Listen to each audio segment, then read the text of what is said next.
धुरंधर movie देखने के बाद लिब्रांडो क्रिटिक का हाल वैसा ही हो रहा है जैसा शहबाज शरीफ का होता है जब कोई पैसे मांग ले। कर्जे वापस लौटाएंगे। है? हाँ। क्या सुन लिया मैंने? है? फिर से बोलना। हाँ। एआई होगा AI.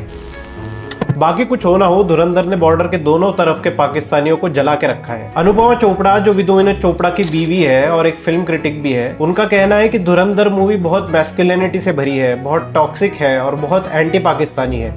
nationalism and inflammatory anti-Pakistan narrative. उनको दिक्कत है कि मूवी में अटैक्स के रियल क्लिप्स दिखाए गए हैं। अरे भाई, इसी से तो CGI और VFX का खर्चा बच गया और ये तो रियल फुटेजेस पाकिस्तान ने खुद प्रोड्यूस किए हैं। पर इस रिव्यू पे अनुपमा को जब बैकलैश मिला तो उन्होंने रिव्यू ही डिलीट कर दिया। पता नहीं ये आदित्य धर ने मूवी बनाई है या एक्सपोजिंग मशीन। पाकिस्तान के साथ साथ उनके प्रेमी भी एक्सपोज हो रहे हैं। हम निष्पक्ष, हम किसी के साथ नहीं है। खाओ माँ कसम।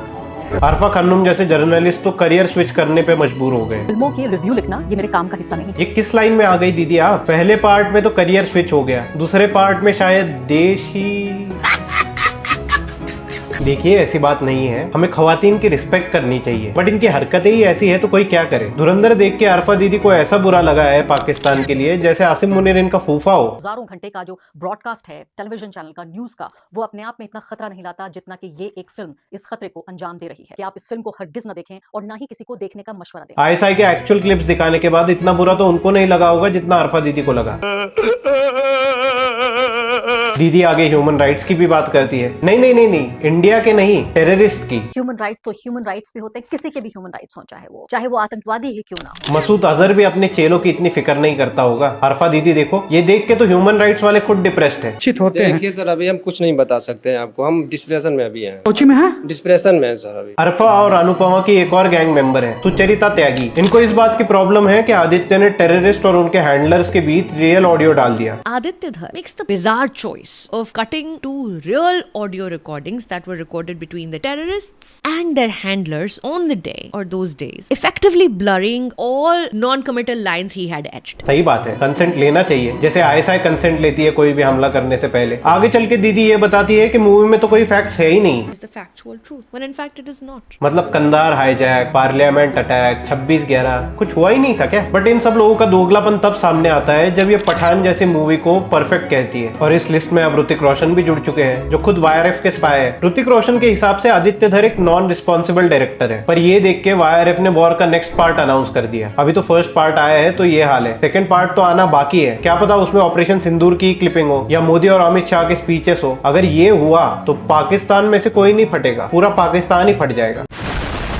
बट स्पीकिंग ऑफ पाकिस्तान, देखो हम लोग गंगा जमुनी तहजीब को मानने वाले लोग हैं। सिंधु के इस पार के मेल्टडाउन तो हमने देख लिए, अब सिंधु के उस पार चलते हैं। इस पाकिस्तानी एंकर को आसिम मुनीर सिंड्रोम है, क्योंकि इसको भी लगता है कि 11 एयरबेस गंवाने के बाद भी पाकिस्तान वॉर जीता था। इंडिया ड्रामे हो, बॉलीवुड ग्लैमरस हुआ करता था। अब बॉलीवुड क्या है? सिर्फ हेट, सिर्फ नफरत आमेज स्टोरीज बनाते हैं, अपनी जनरेशन को मजीद बताना चाहते हैं, पाकिस्तान के अगेंस्ट उकसाना चाहते हैं। शायद अच्छा होगा, उनकी एयरफोर्स डिफेंस कुछ कर नहीं सकती। ऊपर से मूवी पाकिस्तान और कई गल्फ कंट्रीज में बैन हो चुकी है। और देखो, ऐसा होना भी था, क्योंकि पाकिस्तान में अगर PM भी सच बोल दे तो उसके पैर पे गोली मार देते हैं और जेल में तो न जाने क्या क्या मारते हैं।